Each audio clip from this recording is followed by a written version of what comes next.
అమ్మవారి యొక్క 141వ నామం శాంతాయై నమః. ఏ విధమైన ఒడుదుడుకులు తొట్రుపాటు లేనిది. అరే నువ్వు శాంతం వహించరా, ఇలా తొట్రుపాటు పడకు, కన్ఫ్యూజ్ అవమాకు, ఏమిటి ఒడిదుడుకులు మనం అంటుంటాం కదా.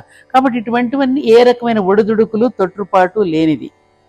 అనుకూల ప్రతికూల పరిస్థితులు కానీ, ప్రమోద ప్రమాదాలు కానీ, లాభ నష్టాలు కానీ, సుఖదుఖాలు కానీ, జయాపజయాలు కానీ, మరి ఇటువంటి ఇతరములైన ద్వంద్వముల వలన ఏ విధమైన ఉద్వేగానికి, ఏ విధమైనటువంటి భయానికి, తొట్రుపాటుకు కలుగనటువంటి చిత్త నిశ్చల స్థితిని శాంతము అంటారు.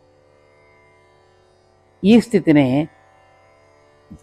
మన శృంగారాది నవరసాల్లో శాంతరసంగా నర్తకులు అభినయిస్తారు. అందుకే రేపు ఉగాది రోజున ఈ నవరసాలు నాట్యాన్ని పెడుతున్నాను మన టెంపుల్లో కూడా నేను. ఈ శాంతం యొక్క రూపమే అమ్మవారు. చిత్తవృత్తి నివృత్తిని సూచించే స్థితిని శాంతము అంటారు.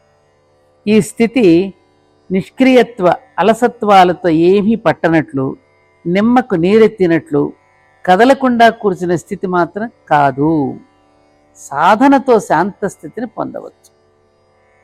ఈ స్థితి సాధనలో చాలా విలువైన స్థితి. ఖరీదైనవి పొందడం కష్టం కావచ్చు, కానీ గొప్ప మాట ఇదే విను. ఖరీదైనవి పొందడం కష్టం కావచ్చు, కానీ విలువైనవి పొందడం కష్టం కాదు. అంటే ఏమిటి ఇక్కడ ఖరీదైనవి అంటే ఏమిటి? బంగారం, ఆస్తి, ఇలాంటివి ఖరీదైనవి. ఇవి పొందడం కష్టం కావచ్చు, కానీ నిర్మలత్వం, ప్రశాంతత, గాలి, శ్వాస లాంటి విలువైన వాటిని పొందడం ఏమాత్రం కష్టం కాదు కదా. అందుకేగా అప్పుడప్పుడు మనశ్శాంతి కోసం పార్కుల్లోకి, మన గుడికి ఎందుకు వస్తారు? ధర్మపురికి.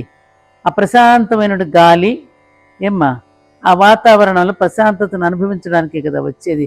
అది ఖరీదైంది కాదుగా, దానికి ఏమి టికెట్ కట్టనక్కర్లేదుగా ఎవరు కూడా.